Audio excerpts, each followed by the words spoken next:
Good morning everyone.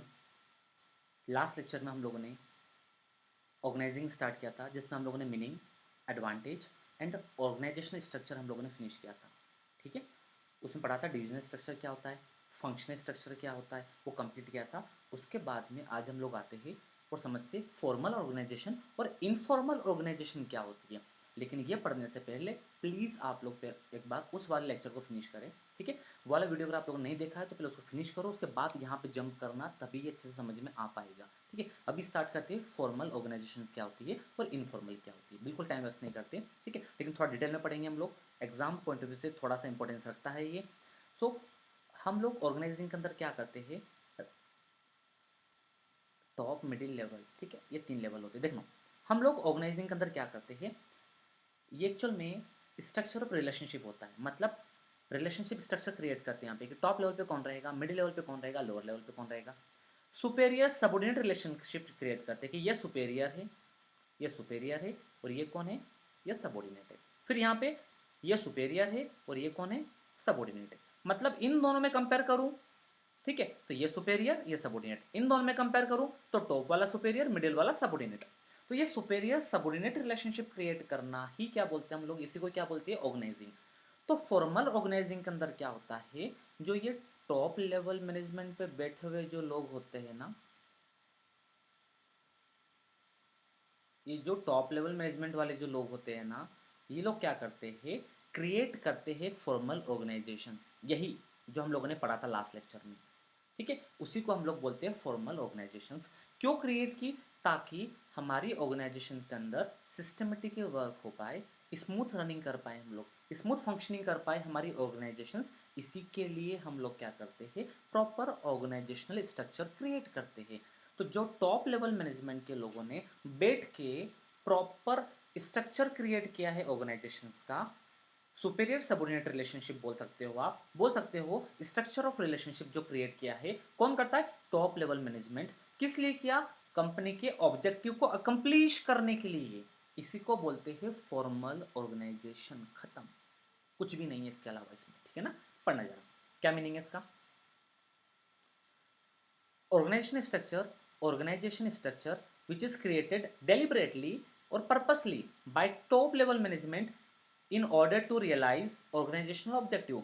Organisation के objective को accomplish करने के लिए जो टॉप लेवल मैनेजमेंट्स ने पर्पसली या डेलिबरेटली मतलब इंटेंशनली जो क्रिएट किया है स्ट्रक्चर, उसको क्या बोलते हैं, फॉर्मल ऑर्गेनाइजेशंस बोलते हैं। क्या बोलते हैं हम उसको, वो होती है फॉर्मल ऑर्गेनाइजेशंस। क्या फीचर होती है इसका, पहला फीचर ये स्पेसिफाई करती है रिपोर्टिंग रिलेशंस। ये हम प्रीवियस लेक्चर में डिस्कस कर चुके हैं कि कौन किसको रिपोर्ट करेगा। जैसे टॉप लेवल मैनेजमेंट वाले जो लोग होते हैं ना, वो जनरली मिडिल वाले को अपना टास्क असाइन कर देते हैं। मिडिल वाले कुछ टास्क किसको असाइन कर देते हैं, लोअर वाले को। तो फिर यहाँ पे क्या होगा, लोअर वाले को जो भी टास्क असाइन किया है ना, तो लोअर वाले को उसके रिगार्डिंग क्या करना पड़ेगा, रिपोर्टिंग करना पड़ेगी। किसके पास, मिडिल वाले के पास। मतलब बताना पड़ेगा क्या स्टेटस है वर्क का। मिडिल वाला रिपोर्टिंग करता है किसके पास, टॉप वाले के पास। तो पहले तो क्या किया इन लोगों ने, सबसे पहले तो इन लोगों ने क्या किया, असाइन किया है टास्क, है ना, टास्क असाइन किया।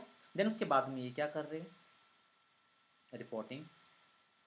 यही होता है reporting relationship. Specify reporting relationship, कौन किसको रिपोर्ट करेगा। तो क्या ऐसा हो सकता है क्या कि लोअर वाला बंदा सीधे टॉप वाले को जाकर रिपोर्टिंग कर दे, पॉसिबल ही नहीं है। है ना, जो हिरार्की है वो आपको फॉलो करना पड़ेगी। तो लोअर वाला मिडिल वाले को, मिडिल वाला टॉप वाले को, यही हिरार्की आप क्या करोगे, फॉलो करोगे। नेक्स्ट फीचर है इसका,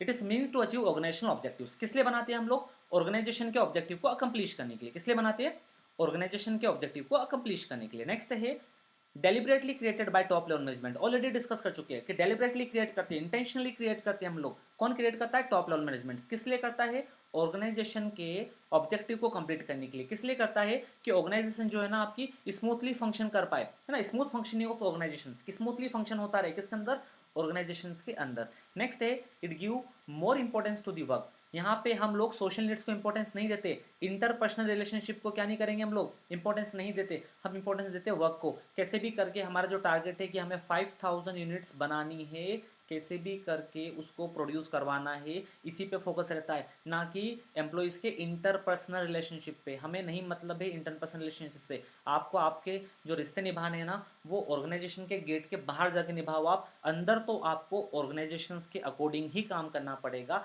जिसको जो पावर दिया है, जिसको जो टास्क दिया है, उसको वो क्या करना है, टाइमली कंप्लीट करना है, उसी पे आप वर्क करोगे। तो ये हो जाती है इसके फीचर्स। अभी हम बात करते हैं इसके एडवांटेज पे कि एडवांटेज क्या होते हैं फॉर्मल ऑर्गेनाइजेशन के। पहला एडवांटेज है फिक्सेशन ऑफ रिस्पॉन्सिबिलिटी। यहाँ पे हम रिस्पॉन्सिबिलिटी फिक्स कर देते हैं, है ना, फिक्सेशन ऑफ रिस्पॉन्सिबिलिटी। रिस्पॉन्सिबिलिटी कैसे फिक्स करते हैं sir? Top level management, middle level management, lower level management. आपको भी पता है मिडिल लेवल मैनेजमेंट पे काफी सारे डिपार्टमेंट्स आ जाते हैं, production department, sales department, finance department. तो यहाँ पे क्या होता है ना, प्रोडक्शन डिपार्टमेंट को हम लोगों ने पावर दे रखा है और साथ में दे रखी है उसको रिस्पॉन्सिबिलिटी। ठीक है, तो ये हो गया फिक्सेशन ऑफ रिस्पॉन्सिबिलिटी। मतलब अगर आपने प्रोडक्शन डिपार्टमेंट को बोल दिया है कि इस बार आपको 5000 यूनिट्स बनानी है, मतलब प्रोडक्शन डिपार्टमेंट को बनानी है, अब वो उसके लिए रिस्पॉन्सिबल है, तो ये फिक्सेशन ऑफ रिस्पॉन्सिबिलिटी आ गई। इनकेस 5000 यूनिट्स नहीं बन पाई ना, तो प्रोडक्शन डिपार्टमेंट वाला बंदा ये आर्ग्यूमेंट नहीं देगा आपको, अरे वो तो सेल्स वाला मुझे डिस्टर्ब कर रहा था, या सेल्स वाले बंदे को मैंने बोला था उन्होंने काम ही नहीं किया ठीक से आके। अरे सेल्स वाले प्रोडक्शन डिपार्टमेंट में आके क्यों काम करेंगे? फिनांस डिपार्टमेंट वाले प्रोडक्शन डिपार्टमेंट में आके क्यों काम करेंगे? ये तो किसका काम है? ये तो प्रोडक्शन डिपार्टमेंट का काम है, आपको ही करना था। तो हम डायरेक्टली बात करेंगे प्रोडक्शन डिपार्टमेंट के हेड से, हम डायरेक्टली बात करेंगे प्रोडक्शन डिपार्टमेंट के हेड से, क्यों भाई काम क्यों नहीं हो पाया? ठीक है ना, तो यहाँ पे जो आंसरेबिलिटी रहेगी ना, वो किसकी रहेगी? प्रोडक्शन डिपार्टमेंट के हेड की। दैट मीन्स प्रोडक्शन मैनेजर जो है ना, तो प्रोडक्शन मैनेजर साहब जो होते हैं ना, वो जवाबदेही रहेंगे, आंसरेबिलिटी रहेगी उनकी। तो प्रोडक्शन मैनेजर की हो गई रिस्पॉन्सिबिलिटी फिक्स। सेल्स डिपार्टमेंट के हेड सेल्स मैनेजर साहब की हो गई क्या, रिस्पॉन्सिबिलिटी फिक्स। फिनांस डिपार्टमेंट के हेड फिनांस मैनेजर जो है उनकी रिस्पॉन्सिबिलिटी फिक्स कर दी आपने। एडवांटेज है फॉर्मल ऑर्गेनाइजेशंस के अंदर सबकी रिस्पॉन्सिबिलिटी फिक्स होती है, क्योंकि सब अपने अपने एरिया के अंदर वर्क कर रहे होते हैं, सबका एरिया ऑफ वर्क डिफाइन होता है यहाँ पे। और अपना एरिया ऑफ वर्क अगर डिफाइन है सबका, तो फिर कल को कोई भी किसी के साथ में आर्ग्यूमेंट नहीं करता है कि यार ये काम तो मुझे नहीं करना था, ये काम तो उसको करना था। सबको अपना अपना काम पता है, तो वो अपने काम के लिए क्या रहेंगे, आंसरेबल रहेंगे। क्लियर है इतना? क्या नेक्स्ट है clarity of duty. Clarity of duty में क्या होगा, प्रोडक्शन डिपार्टमेंट के हेड को पता है कि हमें क्या करना है, हमें 5000 यूनिट बनानी है, खत्म,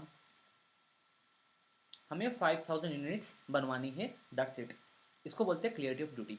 सेल्स डिपार्टमेंट के हेड को पता है कि इस बार हमें 20% से सेल्स इंक्रीज करवाना है, इस बार हमें 20% से सेल्स को इंक्रीज कराना है। फिनांस डिपार्टमेंट के हेड्स को पता है कि हमें इस बार क्या करना है, फंड रेज करना है, या फिर फिनांस मैनेजमेंट अच्छे से करना है, सो दैट ऑप्टिमम यूटिलाइजेशन कर पाए हम लोग किसका, अवेलेबल रिसोर्सेज का। तो सबको अपनी अपनी ड्यूटी पता है, तो यहाँ पर हो जाता है क्लियरिटी ऑफ ड्यूटी। और अगर क्लियरिटी ऑफ ड्यूटी है ना, तो इससे डुप्लीकेशन ऑफ वर्क नहीं होता है। डुप्लीकेशन ऑफ वर्क मतलब समझ लो ना आप, कि एक ही काम को दो लोगों ने कर दिया, तो जो एक काम करना था वो किसी ने नहीं किया। ठीक है, तो ये भी नहीं होना चाहिए। ठीक है, तो सबका काम यहाँ पे हमने क्या करके रखा है, बांट के रखा है, सबका काम डिवाइड करके रखा है। इससे क्या होता है, clarity of thought and clarity of duty, सबको अपना अपना काम पता होता है। क्लियर है कितना? ठीक है, नेक्स्ट है unity of command. Unity of command में क्या होता है, वन बॉस ओनली वाला कंसेप्ट चलता है। Unity of command formal organisations में ऐसा नहीं होता है कि प्रोडक्शन डिपार्टमेंट के अंदर जो वर्कर काम कर रहे हैं ना, जो वर्कर काम कर रहे हैं ना, उनको मुंह उठा के कोई भी आके क्या देके चले जाए, ऑर्डर देके चले जाए। कि फाइनेंस डिपार्टमेंट वाला जाके बोल रहा है भाई ये काम ऐसे नहीं ऐसे कर, ये यूनिट को ऐसा प्रोड्यूस मत करो, ऐसे करो, यार भाई आप नहीं बोल पाओगे। प्रोडक्शन डिपार्टमेंट में काम करने वाले वर्कर सिर्फ अपने सुपरवाइजर या उनके ऊपर वर्क करने वाले जो लोग हैं, मतलब बोल सकते हो प्रोडक्शन हेड जो है आपके, प्रोडक्शन मैनेजर साहब, सिर्फ उन्हीं की कमांड रिसीव करेंगे, उन्हीं की सुनेंगे। उसके अलावा वो किसी के नहीं सुनने वाले, क्योंकि वो वर्कर जो है ना, वो प्रोडक्शन डिपार्टमेंट के वर्कर है। ये सेल्स डिपार्टमेंट के जो हेड है ना, सेल्स मैनेजर, ये अपने सेल्स डिपार्टमेंट के वर्कर्स को जाके ज्ञान दे, उनको ऑर्डर दे। इधर आके वो ऑर्डर नहीं दे पाएंगे, क्योंकि हम लोगों ने क्या कर रखा है, डिवाइड कर रखा है वर्क, और डिवाइड कर रखे इनके कौन, सुपेरियर। तो सारे सबऑर्डिनेट को अपने अपने सुपेरियर पता होते हैं, तो वो अपने सुपेरियर से ही ऑर्डर रिसीव करेंगे। Got it? इसको बोलते हैं यूनिटी ऑफ कमांड। ठीक है, यूनिटी ऑफ कमांड के बाद में क्या आ जाएगा आपका, helpful in achieving the objective. Objective को अचीव करने में क्या होता है, ये हेल्पफुल रहेगा आपके लिए। ठीक है, क्यों रहेगा? अगर सर आपने क्या कर रखा है, प्रॉपर वर्क डिवाइड कर रखा है, सबको अपना अपना रोल पता है, तो अगर टाइमली अगर आपने क्या कर लिया, जो भी टारगेट गिवन था आपका 5000 यूनिट्स बनाने का, अगर आपने आपकी 5000 यूनिट्स बना ली, हो गया ना ऑब्जेक्टिव कंप्लीट। ठीक है ना। नेक्स्ट है प्रोवाइड स्टेबिलिटी, इससे स्टेबिलिटी आती है ऑर्गेनाइजेशन के अंदर, हाँ बिल्कुल आती है। फॉर्मल ऑर्गेनाइजेशन अगर फॉलो करते हो ना आप, तो इससे क्या होता है, स्टेबिलिटी आती है। स्टेबिलिटी क्यों आती है, क्योंकि यहाँ पे टॉप लेवल मैनेजमेंट्स ने जितने भी रूल्स एंड रेगुलेशंस बना रखे हैं ना, वो सारे के सारे वो सारे के सारे मिडिल और लोअर लेवल मैनेजमेंट्स पे काम करने वाले लोग और उनके अंडर में काम करने वाले एम्प्लॉयज़ को पता होते हैं, और वो लोग उसको फॉलो करते हैं, स्ट्रिक्टली स्ट्रिक्टली फॉलो होते हैं यहाँ पे, ठीक है ना। तो इसलिए बोलते हैं इससे स्टेबिलिटी होती है, इससे बार बार फ्लक्चुएशन नहीं मारेगी ऑर्गेनाइजेशन। ऐसा नहीं होगा कि वर्कर कभी भी छुट्टी पे मेल नहीं डाला, या जो रूल है कि एटलीस्ट 3 days बिफोर आपको इंटीमेट करना पड़ेगा, या इमरजेंसी मेडिकल केसेस में हम लोग दे सकते हैं आपको, तो जो भी रूल्स है वो सारे रूल्स फॉलो होते हैं यहाँ पे, ठीक है ना। आपको फंड चाहिए तो आपको फाइनेंस डिपार्टमेंट को प्रॉपर मेल डालना पड़ेगा, फाइनेंस डिपार्टमेंट उसको सैंक्शन करवाता है टॉप लेवल मैनेजमेंट से, सैंक्शन होने के बाद ही वो आपको पैसे निकाल कर दे पाएगा। कौन किसको पैसा चाहिए सर, सेल्स डिपार्टमेंट को पैसा चाहिए, मार्केटिंग डिपार्टमेंट वाले लोगों को पैसा चाहिए मार्केटिंग करवाने में। पता चला आपने तो मुंह उठा के दीपिका पादुकोण के साथ में क्या कर दिया, डील साइन कर दी कि लो भाई 5 करोड़ रुपए और ऐड कर दो हमारे प्रोडक्ट का, 5 करोड़ होने भी तो चाहिए, पूछो ना 5 करोड़ है भी या नहीं, किसके पास, फिनांस डिपार्टमेंट के पास में। तो जब क्या होता है ना, ये प्रॉपर कोऑर्डिनेशन के साथ में जब काम करेंगे ना, तो ऑर्गेनाइजेशन के अंदर डेफिनेटली स्टेबिलिटी तो रहेगी ना, क्यों नहीं रहेगी स्टेबिलिटी, तो इसलिए बोलते हैं प्रोवाइड स्टेबिलिटी, ठीक है। नेक्स्ट है आपका more emphasis on the work. Formal organisations यहाँ पे आपकी सोशल नीड्स को फुलफिल करने के लिए नहीं बैठे हुए हैं कि आपको अच्छा लगना चाहिए, यार आपको अच्छा नहीं लगाना है, उनको अच्छा अपना लगवाना है, मतलब उनको चाहिए अपना टारगेट कंप्लीट, तो ये पूरा का पूरा वर्क पे फोकस करते हैं। Formal organisation structure lays more emphasis on the work than the interpersonal relations, ये इंटरपर्सनल रिलेशंस पे फोकस नहीं करती है। क्लियर है क्या तना। नेक्स्ट है लिमिटेशन। एडवांटेज तो लिमिटेशन भी होगी, डिले इन एक्शन, क्योंकि यहाँ पे प्रोसीजर डिले होगा, कुछ भी बात हुई, लोअर वाले को कुछ भी प्रॉब्लम है वो मिडिल वाले को बोलेगा, मिडिल वाला किसको बोलेगा, टॉप वाले को, फिर टॉप वाला मिडिल वाले को ऑर्डर देगा, मिडिल वाले किसको बोलेगा, लोअर वाले को। तो इससे थोड़ा सा क्या हो जाता है, डिले इन एक्शन हो जाता है। सम टाइम बिजनेस इन्वायरमेंट के अंदर क्या होता है, चेंजेस आते हैं, डायनेमिक नेचर होता है। अगर वो चेंजेस आपको अडॉप्ट करना है तो आपको इंस्टेंट डिसीजन लेने पड़ेंगे, इमीडिएटली डिसीजन लेने पड़ते, नहीं ले पाते हम लोग। क्यों नहीं ले पाते, क्योंकि हमारे पास पावर नहीं है। लोअर वाला क्या बोलता है, मैं ले लेता, मैं कर सकता था, लेकिन टॉप लेवल मैनेजर्स के लोग इंडिया में थे ही नहीं, हमने परमिशन ली, परमिशन आई, तब तक अपॉर्चुनिटी हमारे हाथ से जा चुकी थी, तो ये अपॉर्चुनिटी लॉस्ट होता है यहाँ पे, डिले इन एक्शन। नेक्स्ट है lack of initiatives. Lower grade के जो लोग होते हैं ना, वो इनिशिएटिव्स ले ही नहीं पाते, क्यों, क्योंकि उनके ऊपर तो चीज़ें थोप दी जाती है ना, rigidly laid down policies without any deviation from them, मतलब उनको तो स्ट्रिक्टली फॉलो करना है। जितने भी मिडिल और लोअर वाले लोग हैं ना, टॉप लेवल मैनेजमेंट्स ने जो भी पॉलिसीज बना दी है, जो भी पॉलिसी फ्रेम कर दी है ना, वो तो स्ट्रिक्टली फॉलो करना है। किसको, मिडिल और लोअर वाले को। वो अपने लेवल पे या वो अपने हैंड्स पे डिसीजंस नहीं ले पाते। ऐसा नहीं, उनको अगर लग रहा है ना कि यार हमें टॉप लेवल मैनेजर्स ने बोला था कि आपको मार्केटिंग में इतना ही पैसा खर्च करना है, लेकिन आपने अपने दिमाग लगा के उसमें 20 लाख रुपए और खर्च कर दिए ज़्यादा, कि नहीं मैं बाद में उनसे बात कर लूँगा, तो फिर यहाँ पे आंसरेबिलिटी आ जाएगी, अकाउंटेबिलिटी आ जाएगी। आपको रिप्लाई देना पड़ेगा कि भैया ये एडिशन क्यों किया आपने फंड के अंदर, आपको जो बजट दिया था उसके अंदर काम क्यों नहीं किया आपने, आप अपने अकॉर्डिंग इनिशिएटिव्स नहीं ले पाते हो। क्यों, भले आपको पता है किससे ऑर्गेनाइजेशन का फायदा होगा, अरे भाड़ में जाए फायदा, उनको मतलब ही नहीं है ना, वो तो बस आपसे क्या चाहते हैं, जितना बोला उतना करो, आप इनिशिएटिव्स मत लो, आपके अंदर दिमाग है मत लगाओ दिमाग, हमने हमारा दिमाग लगा दिया है, बस आप उसी ट्रैक पे चलते रहो, आपको काम करना है बस वहाँ पे। Ignore social need of the employee, ये सोशल नीड्स पे काम नहीं करते हैं, सोशल नीड्स को यहाँ पे क्या करते हैं हम लोग, थोड़ा सा इग्नोर करके चलते हैं, किसमें, फॉर्मल ऑर्गेनाइजेशंस के अंदर। मतलब समटाइम एम्प्लॉय को लगता है कि यार ये कैसा टॉप लेवल मैनेजर के लोग हैं, कभी ज़िंदगी में आके हमसे बात नहीं की। लोअर वाले को ऐसा लगता है कि ये क्या बात हुई यार, ये टॉप वाले लोग सीधे क्या करते बताए, अपनी मर्सिडीज से निकलते और कहाँ जाते अपने ऑफिस में, कभी पलट के भी नहीं देखते हमारी तरफ कि हमारी क्या हालत है। हम गर्मी में पसीने में बैठे हुए हैं यहाँ पे, ठीक है, दिन दिन भर रात भर काम करते, एक बार भी आके इन्होंने उचित नहीं समझा हमसे पूछना कि एवरीथिंग इज़ ओके हियर और नॉट, कोई प्रॉब्लम तो नहीं है आप लोगों को, आपको होलसम ड्रिंकिंग वाटर मिल तो रहा है ना, आपको प्रॉपर ठंडा पानी मिल तो रहा है ना, प्रॉपर वेंटिलेशन तो है ना, यहाँ पे क्या चीज़ है या और कुछ आपको लग रहा है क्या जिस पर हम काम करें, यार पूछ लो ना, पूछने में क्या जाता है। अगर टॉप वाला मिडिल वाले के साथ में, टॉप वाला लोअर वाले के साथ में बैठ के 2 मिनट बात कर लेना, तो इससे लोअर वाले जो लोग हैं उनका मोरल क्या हो जाता है, बूस्ट हो जाता है, थोड़ा सा उनको लगेगा, कॉन्फिडेंस आएगा कि नहीं यार ये टॉप वाले सिर्फ हमें यहाँ पे रोबोट नहीं समझते, मशीन नहीं समझते, हमें सिर्फ हमारा एक्सप्लोटेशन नहीं हो रहा है यहाँ पे, है ना, अपना समझते, एक सेंस ऑफ बिलोंगिंगनेस आता है, बिलोंगिंगनेस की भावना आएगी, अपनेपन की भावना आएगी वहाँ से। Ignore social need of employee, लेकिन फॉर्मल ऑर्गेनाइजेशंस में ऐसा होता ही नहीं है। टॉप वाला लोअर वाले से जाके क्यों बात करेगा, टॉप वाला कंपनी के एम्प्लॉय से जाके क्यों बात करेगा, करता ही नहीं है। एम्प्लॉय से तो बात करता है लोअर लेवल पे काम करने वाला सुपरवाइजर। सुपरवाइजर डायरेक्टली कॉन्टेक्ट्स में होता है एम्प्लॉइज के, तो जो भी एम्प्लॉय की प्रॉब्लम है वो सुपरवाइजर सुनता है, सुपरवाइजर मिडिल वाले को बताता है, मिडिल वाला टॉप वाले को बताता है। काफ़ी डिले हो जाता है और काफ़ी ज़्यादा अनसेटिस्फैक्ट्री हो जाता है एम्प्लॉइज के लिए ये चीज़ें, ठीक है। तो ignore social needs of the employee. आगे बढ़ते हैं यहाँ से हम लोग, पढ़ना जरा। Formal organisation places more emphasis on work, it ignore importance of interpersonal relationship. Interpersonal relationship से इनको कोई मतलब ही नहीं होता है ना, ना ही ये ह्यूमन नीड्स पे क्या करते हैं, काम करते हैं। जैसा आपने देखा यहाँ पे, ये टॉप वाले मैनेजमेंट के जो भाई साहब है, ये डायरेक्टली आके अपने एम्प्लॉय से बात करना स्टार्ट कर दी, यार क्या चल रहा है डिपार्टमेंट्स में, कोई प्रॉब्लम तो नहीं है। इससे क्या होगा ना, एम्प्लॉय भी खुश हो जाएगा, एम्प्लॉय को भी लगेगा कि अरे यार चलो अच्छा है, यहाँ पे क्या होता है थोड़ा बिलोंगिंगनेस है। हम सिर्फ यहाँ पे क्या नहीं समझते, मशीन नहीं समझते, सिर्फ रोबोट नहीं समझते कि काम करवा रहे हैं, टॉप वाला भी हमारी समस्या आता है सुनने के लिए, ठीक है। या कोई बड़ी प्रॉब्लम है तो एज सुन एज पॉसिबल क्या होता है, ये लोग जितनी भी जल्दी और पता है ये शॉर्ट आउट कर देते हैं उसको। तो ये इसके एडवांटेज हो जाती है, इसकी लिमिटेशंस हो जाती है, ignore social needs of the employee. लेकिन ये इसका अगर इन्वर्स करे तो बन क्या आता है अपना, इनफॉर्मल ऑर्गेनाइजेशंस। तो अभी हम लोग समझते हैं इनफॉर्मल ऑर्गेनाइजेशंस क्या होती है। फॉर्मल तो समझ में आ गई ना आपको, हाँ। इनफॉर्मल की बात करते हैं तो बेसिकली इनफॉर्मल ऑर्गेनाइजेशन में क्या होता है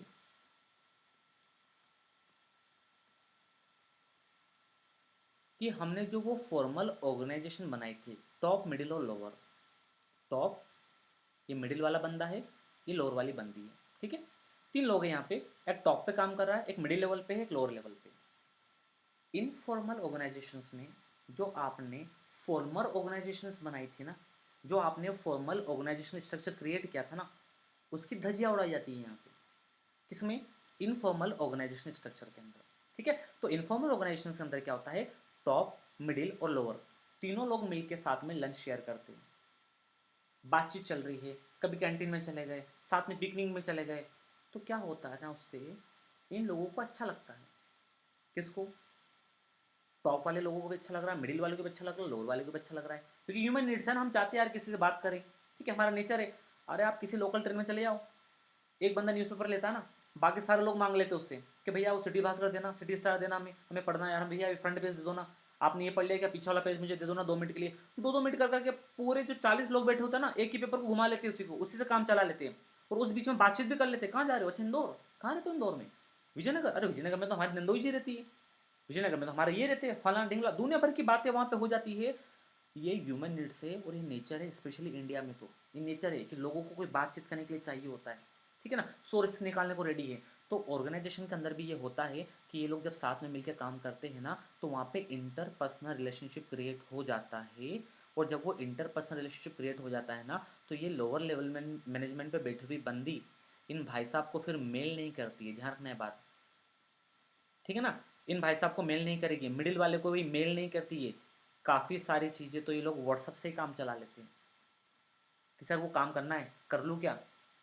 ये भाई साहब बोलते हैं अरे यार इसमें कोई पूछने की बात है क्या, मतलब इतने लिबरल हो चुके हो आप। तो वाला क्या बोलता है, अरे क्या पूछने की बात है क्या, कर लेना, क्या प्रॉब्लम है। लंच शेयर कर रहे वहीं बात कर ली कि सर कल मैं डील फाइनल करने के जा रही हूँ, कल करके आती हूँ, ठीक है, बोला रहे देख लेना तेरे हिसाब से कर लेना। क्योंकि ऐसी इनकी बॉन्डिंग हो चुकी होती है, वहाँ पे लोग भूल भूल जाते हैं कि हमारा कुछ फ्लो ऑफ कम्युनिकेशन होता है।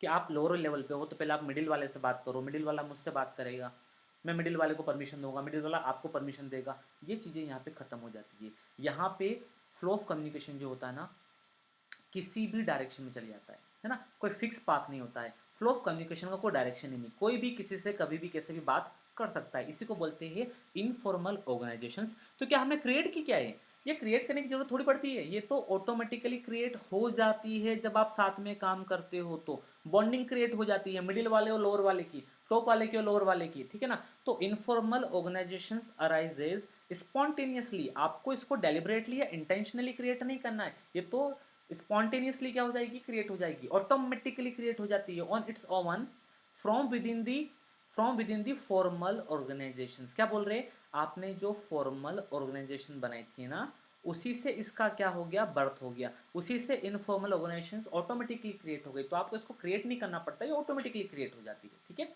नेक्स्ट है इसके अंदर फीचर्स। अब इनफॉर्मल ऑर्गेनाइजेशन के फीचर की बात करते हैं। पहला फीचर है इसमें,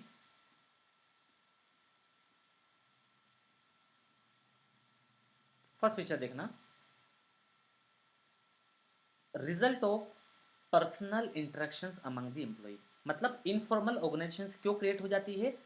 पर्सनल इंटरेक्शंस की वजह से। जब हम साथ में काम करते हैं, साथ में बैठते उठते हैं ना, तो उस वजह से क्या हो जाता है, एक बॉन्डिंग क्रिएट हो जाती है टॉप, मिडिल और लोअर वाले में। मतलब यहाँ पे फिर सुपेरियर सबॉर्डिनेट जैसा कुछ नहीं रह जाता है। आई बात समझ में क्या? यहाँ पे फिर सुपेरियर सबॉर्डिनेट रिलेशन वाला जो सिस्टम है ना कहीं थोड़ा सा वो खत्म हो जाता है, उसको फॉलो नहीं करते ये लोग। फिर कोई भी किसी से कमांड ले लेता है, जिसको जो अच्छा लग रहा है उससे बातचीत कर रहा है, उसी से ऑर्डर ले रहा है, जिसको जो अच्छा लग रहा है उसी को क्या कर रहा है, रिपोर्टिंग कर रहा है कि सर मैं तो कल से ना आपको रिपोर्टिंग करूंगी। लंच के टाइम पे क्या डिसाइड करे, सर मैं तो कल से आपको रिपोर्टिंग करूंगी, सर मैं तो कल से आपको रिपोर्टिंग करूंगा। क्यों? अरे वो सर यार अड़ेले है, यार उनको बात करने का तरीका नहीं है, वो आते से सर खाते हमारा। इतना क्या स्ट्रिक्टनेस, मतलब बहुत ज़्यादा फॉर्मल रहते हैं वो, हमें पसंद नहीं है। कभी भी हाल चाल नहीं पूछा हमारा, आते से बोलते काम काम काम, इसके अलावा कोई बात ही नहीं करते। सर आपका बढ़िया है, आपका नेचर अच्छा है, आप बहुत कूल हो, एक काम करो, कुछ भी क्वेरी आएगी, कुछ भी प्रॉब्लम आएगी, हम आपसे ही पूछेंगे, कल से हम आपकी रिपोर्टिंग करेंगे। ये रिपोर्टिंग रिलेशन एम्प्लॉयज़ ने अपने लेवल पे ही क्रिएट कर लिया, और जो हमने क्रिएट करके रखा हुआ था ना, वो तो पता नहीं कहाँ है। आई बात समझ में? तो ये क्या हो जाता है ना, ये रिजल्ट होता है इंटरपर्सनल रिलेशंस का, ये ऑटोमेटिकली हम लोग क्रिएट कर लेते हैं अपने हिसाब से। ठीक है, नेक्स्ट पढ़ना, create independent channel of communication. Independent channel, अपने हिसाब से किसी से भी बात कर रहे हैं, जो हमने स्केलेटन फॉलो करने का बोला था वो नहीं कर रहे फॉलो, है ना, ये फिक्स जो पाथ था ना उसको ब्रेक किया, और अपने हिसाब से उन्होंने क्या कर लिया, इंडिपेंडेंट चैनल ऑफ कम्युनिकेशन क्या कर ली, क्रिएट कर ली। नेक्स्ट है, unlike formal organisation, it emerge spontaneously and is not deliberately. हाँ बिल्कुल, फॉर्मल ऑर्गेनाइजेशन को हम लोग डेलिबरेटली क्रिएट करते थे, ये तो ऑटोमेटिकली क्रिएट हो जाती है, ये तो स्पॉन्टेनियसली क्रिएट हो जाती है। ठीक है, इसको क्रिएट नहीं करना पड़ता आपको। नेक्स्ट है, it is a complex network of social relationship. बिल्कुल बेटा, बहुत कॉम्प्लेक्स नेटवर्क होता है ये among the member, as not defined structure, इसका कोई डिफाइंड स्ट्रक्चर ही नहीं है, अपने हिसाब से लोग रिश्ते बना लेते हैं ऑर्गेनाइजेशन के अंदर। ठीक है ना, नेक्स्ट आगे बढ़ते जरा, एडवांटेज क्या है इसका? पहला है फास्टर कम्युनिकेशन। बिल्कुल फास्टर कम्युनिकेशन है, क्योंकि सीधे टॉप वाला आया है बात करने, किससे, लोअर वाले से, इससे फास्ट कम्युनिकेशन और क्या होगा। तो फास्टर कम्युनिकेशन, जब टॉप वाला बंदा सीधे लोअर लेवल मैनेजमेंट या उनके अंडर में काम करने वाले एम्प्लॉय से कांटेक्ट करता है ना, उन्हीं से बात कर लेता है आके। क्यों? क्योंकि ये लोग है ना कभी कभार साथ में बैठ के खाना तक खा लेते हैं, टिफिन तक शेयर कर लेते हैं साथ में ये लोग, तो इनकी जो बॉन्डिंग क्रिएट हो चुकी है ना, अब वो इनके स्टेटस से परे हो चुकी है। मतलब वो एटीट्यूड लेवल इनका नहीं बचा, अरे मैं तो सुपीरियर हूँ, मैं इससे क्यों बात करूँ। अरे सुपीरियर सबोर्डिनेट एक ही टिफिन में खाना खा रहे हैं ना, तो क्या हो जाता है ना, ये लोग ग्राउंडेड हो जाते हैं, फिर ये यूज टू हो जाते हैं लोग। मतलब वहाँ पे ये लोग क्या करते हैं, ह्यूमन नीड्स देखते हैं, कह रहे यार अच्छा नेचर बंदा बढ़िया है ना यार, क्या करना लोअर लेवल पे है तो वो क्या करना, मैं टॉप लेवल पे हूँ तो बंदा अच्छा है, मेरी बॉन्डिंग अच्छी है, दोनों साथ में घूमने फिरने जा रहे हैं। अपार्ट फ्रॉम ऑफिशियल टाइमिंग ये लोग फैमिली के साथ पिकनिक साथ में प्लान कर लेते हैं। तो क्या हो जाता है कि ऐसा बॉन्ड क्रिएट हो जाता है, जिसकी वजह से फिर क्या होता है ना, ये लोग जो फॉर्मल ऑर्गेनाइजेशन स्ट्रक्चर है ना उसको ब्रेक करके डायरेक्टली अपने हिसाब से एक स्ट्रक्चर बना लेते, अपने हिसाब से एक ऑर्गेनाइजेशन बना लेते, क्या बोलते हैं हम उसको, इनफॉर्मल ऑर्गेनाइजेशन। नेक्स्ट है फुलफिल सोशल नीड। इससे सोशल नीड फुलफिल तो होगी, बिल्कुल होगी ना, क्यों होगी, satisfy social and emotional needs. Emotional needs, employee को लग रहा है कि चलो भाई साहब आए, बात तो की हमसे, हमारी प्रॉब्लम समझने को तो तैयार है, ऐसा तो नहीं है कि सीधे मर्सिडीज से उतरे और कहाँ चले गए, मर्सिडीज से निकल के सीधे अपने ऑफिस के अंदर एंटर होते, लोअर वाले से बात नहीं कर रहे हो। इससे थोड़ा सा नेगेटिव इंपैक्ट जाता है किसके माइंड में, लोअर लेवल पे काम करने वाले एम्प्लॉयज़ के माइंड में। क्लियर है क्या? आगे बढ़ते हैं, helps in achieving organisational objectives. ठीक है, एडवांटेज क्या है इसका, helps in achieving organisation. Sir ये कैसे हेल्प करेगा, through informal structure top level managers can know real feedback of employee on various policies and plan. बस ये फायदा है यहाँ पे, ये इन दोनों की बॉन्डिंग इतनी अच्छी है ना कि टॉप वाला मिडिल वाले से जो भी पूछेगा या टॉप वाला लोअर वाले से जो भी पूछेगा ना, बिल्कुल सही सही इन्फॉर्मेशन देगा, वो फैक्ट बताएगा कि सर वो जो डिसीजन लिया ना आपने गलत लिया, अभी भी चेंज कर दो, कंपनी डूब जाएगी नहीं तो अपनी। एम्प्लॉय काम करने को रेडी नहीं है और वो काम हो भी नहीं सकता, बहुत क्रिटिकल टास्क है वो, अपने पास में उतने इक्विपमेंट्स नहीं है, हम टेक्निकली उतना वायबल ही नहीं है, आपने कहाँ से ले लिया वो वाला असाइनमेंट, उसको हटाओ आप। तो मतलब इतनी स्पष्टता, इतनी क्लियरिटी के साथ ये लोग जब बात कर लेते हैं ना, तो टॉप लेवल मैनेजमेंट पे बैठे हुए लोगों को ये चीज़ तो क्लियर होती है कि जो भी कर रहे हैं हम लोग सारे लोगों के इंटरेस्ट में कर रहे हैं, मिडिल और लोअर लेवल के। मिडिल वाला भी सेटिस्फाई है, लोअर लेवल भी सेटिस्फाई है। क्यों सेटिस्फाई है? क्योंकि ये लोग जानते हैं पर्सनली, टॉप वाले को पता है कि लोअर वाले ने हमें रियल फीडबैक दिया है, एग्जैक्ट फीडबैक दिया है कि नहीं सर अच्छा चल रहा है, आपने जो टास्क दिया है ना वो कंप्लीट हो तो पाएगा, है ना, वो हमारी कैपेसिटी के अंदर है। मतलब ऐसा नहीं है कि बियॉन्ड दी कंट्रोल या बियॉन्ड दी पावर है, कि ऑर्गेनाइजेशन टेक्निकली वायबल ही नहीं है, उतने रिसोर्सेस ही नहीं है, लेकिन हम लोगों ने क्या कर लिया, कुछ तो भी ऑब्जेक्ट सेट कर लिया है। तो ऑब्जेक्ट को रेटिफाई करवाने में भी समटाइम ये हेल्प कर देते, कौन, लोअर वाले लोग। ठीक है, तो ये एडवांटेज बन जाएगा किसका, इनफॉर्मल ऑर्गेनाइजेशंस का। आगे बढ़ते नेक्स्ट है, इसका डिसएडवांटेज क्या है। पहला डिसएडवांटेज है रूमर, कुछ भी अफवाह फैला सकते हैं यहाँ पे, क्योंकि लोअर वाला सीधे किसके कांटेक्ट में होता है, टॉप वाले के। ठीक है, लोअर लेवल के अंडर में काम करने वाले एम्प्लॉय वो भी सीधे किसके कांटेक्ट में होते हैं, टॉप लेवल के। जैसे रामू चाचा कैंटीन में काम करते हैं, लेकिन चाय देने के लिए तो वो टॉप लेवल मैनेजमेंट के डिपार्टमेंट में भी जाते हैं, मिडिल लेवल वाले लोगों के डिपार्टमेंट्स में भी जाते हैं और लोअर वाले में भी जाते हैं। तो रामू चाचा से टॉप वाला बंदा बात कर लेता है, क्या, और बताओ रामू चाचा कैसे हो, कल कहाँ गए थे, तबीयत तो ठीक है ना आपकी, घर में सब बढ़िया है ना। मतलब हमारी ऑर्गेनाइजेशन में ह्यूमन नीड्स फुलफिल की जा रही है, सब एक दूसरे से बात करते हैं। यहाँ पे ऐसा नहीं सोचते कि नहीं यार हम टॉप पे हैं तो हम इनसे बात नहीं करेंगे, वर्कर है हमारे। और जब ये होता है ना, तो पूरी ऑर्गेनाइजेशन को पता है कि टॉप लेवल मैनेजमेंट पे बैठे हुए सारे लोगों को रामू चाचा का नाम पता है, और रामू चाचा की बातचीत सारे लोगों से होती है। अब इन केस रामू चाचा ने चाय देते हुए अगर मिडिल लेवल और लोअर लेवल वाले लोगों के कान में ये बात बोल दी ना कि बधाई हो, ले ऑफ होने वाला है, बधाई हो, टर्मिनेट करने वाले हैं आपको यहाँ से, क्यों, कोविड की वजह से कंपनी का रेवेन्यू जनरेट नहीं हो रहा है, वो क्या करेंगे, आपको टर्मिनेट करेंगे। अभी सुन के आया हूँ, चाय देने गया था मैं, अभी बात चल रही थी मीटिंग के अंदर कि 20% एम्प्लॉइज को टर्मिनेट करने वाली कंपनियां, निकालने वाली कंपनियां यहाँ से। ये सुनते से कान खड़े हो जाएंगे किसके, लोअर लेवल पे काम करने वाले लोगों के, जितने भी एम्प्लॉइज है उनके। यार ये क्या चल रहा है, जब कंपनी को जरूरत थी तब हमने कंपनी का सपोर्ट किया, आज कंपनी हमें निकाल रही है। वो नेक्स्ट डे ही बेटा जाके वो स्ट्राइक पे बैठ जाएंगे, कहाँ चले जाएंगे, वो स्ट्राइक पे चले जाएंगे कि भैया ये गलत चल रहा है, प्रॉपर सैलरी नहीं मिल रही तो हमको, ऊपर से आप क्या बोल रहे हो कि हम आपको टर्मिनेट कर देंगे, ले ऑफ करने वाले हो आप यहाँ से। ठीक है, टॉप वाला बंदा बोलेगा कि यार हमने तो कभी ऐसा बोला ही नहीं, हम तो बस सोच रहे थे कि अगर इतने एम्प्लॉय को निकाल दे तो कितना रेवेन्यू हम लोग बचा सकते हैं, कितना प्रॉफिट हम बचा सकते हैं, कैसे कंपनी को स्टेबल कर सकते हैं हम लोग। तो स्टेबिलिटी के लिए हम कुछ डिसीजन लेना चाहते थे, तो बस जस्ट एक जनरल कन्वर्जेशन चल रही थी। लेकिन वो बात किसने सुन ली, रामू चाचा ने, और रामू चाचा ने पूरी ऑर्गेनाइजेशन के अंदर रायता फैला दिया। ये प्रॉब्लम होती है स्प्रेड रूमर, कि जब आपके कॉन्टैक्ट्स होते हैं ना टॉप लेवल के पास में, तो लोग आपकी बातों पे भरोसा कर लेते हैं कि नहीं यार, यहाँ तो हर कोई किसी से बात कर लेता है, तो फिर अगर ये बोल रहा है तो सही बोल रहा होगा, और वो सही बोल रहा है, ऐसी बात मान के सारे लोग स्ट्राइक पे बैठ गए। और एक दिन अगर स्ट्राइक पे बैठ गए ना एम्प्लॉई, तो एक दिन में लाखों करोड़ों रुपए का नुकसान हो जाता है, किसका, ऑर्गेनाइजेशन का।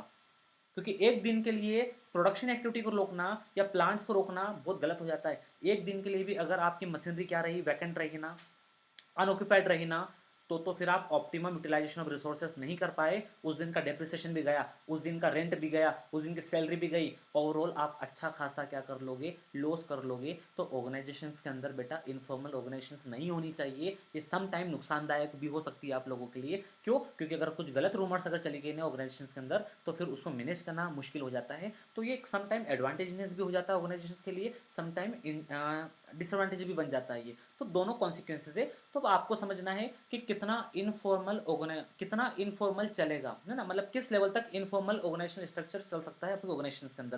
फिर देखो, कंप्लीट फॉर्मल पे तो काम नहीं कर पाओगे आप इंडिया में रह के, थोड़ा बहुत तो इनफॉर्मल रहेगा, लेकिन कितना इनफॉर्मल वो आप ध्यान रखना। बहुत ज़्यादा अगर इनफॉर्मल हो रहा है ना, तो उसको टाइमली कंट्रोल करना पड़ेगा। नेक्स्ट है रेजिस्टेंस टू चेंज। क्या प्रॉब्लम आती है कि कुछ भी चेंजेस आएगा, एम्प्लॉय रेजिस्ट कर जाते हैं। क्यों, क्योंकि इन लोगों ने यहाँ पर अपनी यूनियन बना ली है। ये सब मिली भगत हो गए, कौन, मिडिल वाले, लोअर वाले, सारे सुपरवाइजर, सारे एम्प्लॉय, सब मिली भगत है। कुछ भी अगर चेंजेस लाए आप और इनको लगा कि यार इसमें अपना फायदा नहीं है, बहुत ज़्यादा हार्ड वर्क करना पड़ेगा, कुछ आउटपुट मिलना नहीं है, तो छोटी छोटी बातों पे कहाँ जाके बैठ जाती है, स्ट्राइक पे जाके बैठ जाती है। तो ये प्रॉब्लम आती है इनफॉर्मल ऑर्गेनाइजेशंस की, कि ये लोग रेडी नहीं होते हैं आपके चेंजेस को क्या करने के लिए, आपके चेंजेस को क्या करने के लिए, एक्सेप्ट करने के लिए ये लोग रेडी नहीं होते हैं, ये रेजिस्ट कर जाएंगे। तो रेजिस्टेंस टू चेंज इसका डिसएडवांटेज है। नेक्स्ट है मोर एम्फेसिस ऑन इंडिविजुअल इंटरेस्ट। मैंने क्या बताया था ऊपर, फॉर्मल में हम किस पे एम्फेसिस करते हैं, हम लोग वर्क पे, है ना, वर्क टुवर्ड दी वर्क हम लोग क्या होते हैं, फोकस्ड होते हैं। यहाँ पे लोग फोकस्ड होते हैं किस पे, इंडिविजुअल इंटरेस्ट पे, मतलब यहाँ पे ह्यूमन नीड्स फुलफिल होनी चाहिए। Informal structure give more importance to satisfaction of individual interest as compare to organisational interest. मतलब यहाँ पे ऑर्गेनाइजेशन इंटरेस्ट पे हम लोग उतना वर्क नहीं करते जितना हम पर्सनल इंटरेस्ट पे काम कर रहे हैं। ये तो गलत है ना यार, हम यहाँ पे बैठे क्यों है, ऑर्गेनाइजेशन के ऑब्जेक्ट को कंप्लीट करने के लिए। आप अपना ऑब्जेक्ट कंप्लीट कर रहे हो यहाँ पे, आप अपनी नीड्स फुलफिल कर रहे हो यहाँ पे। ठीक है, तो ये गलत हो जाता है। तो यहाँ पे इंडिविजुअल इंटरेस्ट पे आप काम नहीं कर पाओगे, आपको ऑर्गेनाइजेशन स्ट्रक्चर पे काम करना चाहिए। लेकिन अगर आपकी ऑर्गेनाइजेशन के अंदर इनफॉर्मल ऑर्गेनाइजेशन क्रिएट हो चुकी है तो वो पर्सनल इंटरेस्ट पे ही काम करेंगे, ऑर्गेनाइजेशन जो इंटरेस्ट रहेगा उनके लिए सेकेंडरी हो जाता है। तो ये डिसएडवांटेज है किसका, इनफॉर्मल ऑर्गेनाइजेशन का। नेक्स्ट है इसके बाद में आपको दे रखा है डिफरेंस फॉर्मल और इनफॉर्मल में, ठीक है। तो इसको हम जल्दी से फिनिश करते हैं। क्या डिफरेंस है, सिंपल है। पहला डिफरेंस है कि ये अथॉरिटी रिलेशनशिप होता है यहाँ पे किसमें, फॉर्मल में, ठीक है। फॉर्मल जो होता है ना ये क्रिएट होता है कैसे, डेलिबरेटली बाय मैनेजमेंट्स, और यहाँ पे प्रॉपर स्ट्रक्चर होता है किसका, अथॉरिटी रिलेशनशिप का। यहाँ पे क्या होता है, नेटवर्क ऑफ सोशल रिलेशनशिप होता है जो कि स्पॉन्टेनियसली हम लोग क्या कर लेते हैं, उसको क्रिएट कर लेते हैं। यहाँ पे प्रॉपर कोई स्ट्रक्चर नहीं होता है किसका, अथॉरिटी रिलेशनशिप का कोई स्ट्रक्चर नहीं होता है, यहाँ पे सोशल रिलेशनशिप की वजह से ही क्रिएट होता है। नेक्स्ट है origin, it is outcome of the rules and policies. Formal organisations जो भी हमारी कंपनी के रूल्स और पॉलिसीज होती है ना, उसको कंसिडर करके हम लोग फ्रेम करते हैं और उसी पे सारे वर्क जो लोग होते हैं वर्क करते हैं। ये आउटकम होता है सोशल इंटरेक्शंस का। इनफॉर्मल ऑर्गेनाइजेशन सोशल इंटरेक्शन की वजह से ही तो क्रिएट होती है। नेक्स्ट है अथॉरिटी, ठीक है। यहाँ पे क्या बोला है, it arises bye virtue of position. ये पोजीशन की वजह से क्रिएट होता है फॉर्मल ऑर्गेनाइजेशन। ये पर्सनल क्वालिटी, मतलब एक मैनेजर ऐसा है जिसका नेचर कैसा है, बहुत चार्मिंग नेचर है, उसकी लीडरशिप क्वालिटी बहुत अच्छी है, तो ज़्यादातर एम्प्लॉय चाहते हैं कि नहीं यार उसी से ऑर्डर रिसीव करे, बाकी जो उनके सुपीरियर है ना उसको वो अवॉइड कर रहे हैं। तो फिर कहीं ना कहीं यहाँ पे गलत हो जाता है। अगर हम लोगों ने यहाँ पे 4 सुपीरियर बना रखे हैं और इन 4 सुपीरियर के अंडर में काफ़ी सारे सबॉर्डिनेट्स है, तो ये सारे सबॉर्डिनेट अपने अपने सुपीरियर से क्या करेंगे, काम लेंगे ना। लेकिन प्रॉब्लम क्या हो रही है ना, ये सारे के सारे सबॉर्डिनेट किसी एक ही सुपीरियर से काम लेना स्टार्ट कर देते, एक ही सुपीरियर से ऑर्डर चाहते हैं कि नहीं सर आप ही हमें कमांडिंग करो, आप ही हमें ऑर्डर दो, हम आपकी कमांड रिसीव करेंगे। क्यों, क्योंकि आपका नेचर अच्छा है, आप बहुत पोलाइट बिहेव करते हो, आपका सिखाने का तरीका अच्छा है, हम हमारे मैनेजर के अंडर में काम नहीं करेंगे। तो ये पर्सनल क्वालिटी की वजह से ही इनफॉर्मल ऑर्गेनाइजेशन स्ट्रक्चर जो है ना आपका क्रिएट होता है। नेक्स्ट है फ्लो ऑफ कम्युनिकेशन। यहाँ पे जो फ्लो ऑफ कम्युनिकेशन रहेगा ना, वो proper well defined chain of command है ना आपकी, उसको फॉलो करेगा, जिसको बोलते हैं स्केलर चेन। स्केलर चेन आप लोगों ने पढ़ रखी है, तो स्केलर चेन हम लोग यहाँ पे फॉलो करते हैं। यहाँ पे कोई स्केलर चेन फॉलो नहीं करते, कोई फिक्स पैटर्न ही नहीं होता है यहाँ पे। यहाँ पे कोई भी किसी से कभी भी कैसे भी बात कर सकता है। नेक्स्ट है नेचर, ये रिजिड होता है। फॉर्मल ऑर्गेनाइजेशन स्ट्रक्चर में आप इतनी जल्दी चेंजेस नहीं कर सकते हो, और इनफॉर्मल ऑर्गेनाइजेशन के अंदर इजीली क्या किया जा सकता है, चेंज किया जा सकता है। ये फ्लेक्सिबल इन नेचर होता है। कभी हमें लग रहा था कि हमें सी से क्या करना चाहिए, बोलो ऑर्डर रिसीव करना चाहिए, अभी हमें लग रहा है यार सी भी क्या है, दम वाली बात नहीं, अब हमें क्या करना चाहिए, 20 ऑर्डर रिसीव करना चाहिए, तो हम 20 ऑर्डर रिसीव करना स्टार्ट कर दिया। हमें लग रहा है यार बी भी गधा है, दम वाली बात नहीं, ए से करना है, तो ए से ऑर्डर रिसीव करना स्टार्ट कर दिया। अरे इसको भी हटाओ, जो नया सुपरवाइजर आया ना वो बहुत बढ़िया है यार, हम तो क्या करेंगे उसी से ऑर्डर रिसीव करेंगे। तो आप बाकी लोगों ने उसी से ऑर्डर रिसीव करना स्टार्ट कर दिया। तो ये अपने हिसाब से लोग डिसाइड कर लेते हैं कि मेरा सुपीरियर कौन रहेगा, ठीक है। तो ये फ्लेक्सिबल इन नेचर होता है, यहाँ पे चेंजेस नहीं, यहाँ पे कभी भी चेंजेस किया जा सकता है। नेक्स्ट है leadership, manager are leader by virtue of their positions. तो यहाँ पे जो मैनेजर है ना वो लीडर होता है उसकी पोजीशन की वजह से। The person choose leader by group may not be manager in the organisation. ध्यान रखना यहाँ पे जो पर्सन लीडर जो चूज होता है ना वो कैसे होता है, उसकी क्वालिटी की वजह से। कौन चूज करेगा उसको, ग्रुप ऑफ पीपल। तो ग्रुप ऑफ पीपल अपने हिसाब से अपना लीडर चूज करते हैं। यहाँ पे जो भी टॉप पोजीशंस पर रहेंगे ना वो अपने ही पोजीशंस की वजह से रहेंगे, जो कि किसने दी है उनको, टॉप लेवल मैनेजमेंट के लोगों ने दी है, या जो हम लोगों ने क्या किया था यहाँ पे स्ट्रक्चर ऑफ रिलेशनशिप डिफाइन किया था ना, उसके अंदर हमने बताया था कि टॉप पे कौन रहेगा, क्या पावर रहेगा। तो वो उसी पावर की वजह से काम कर रहा होता है, टॉप पे, मिडिल पे या लोअर पे।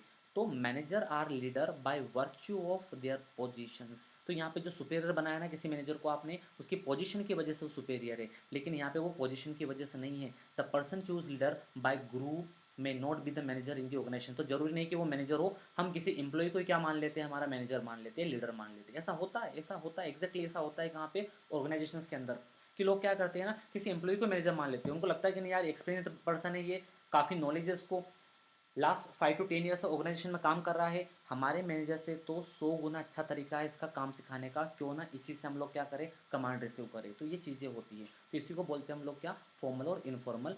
आई होप आप लोगों को ये समझ में आया होगा। नेक्स्ट लेक्चर में हम लोग नया टॉपिक स्टार्ट करेंगे। यहाँ तक कुछ भी अगर डाउट हो तो आप लोग मुझे बताइएगा, ठीक है। Okay, bye bye, see you tomorrow.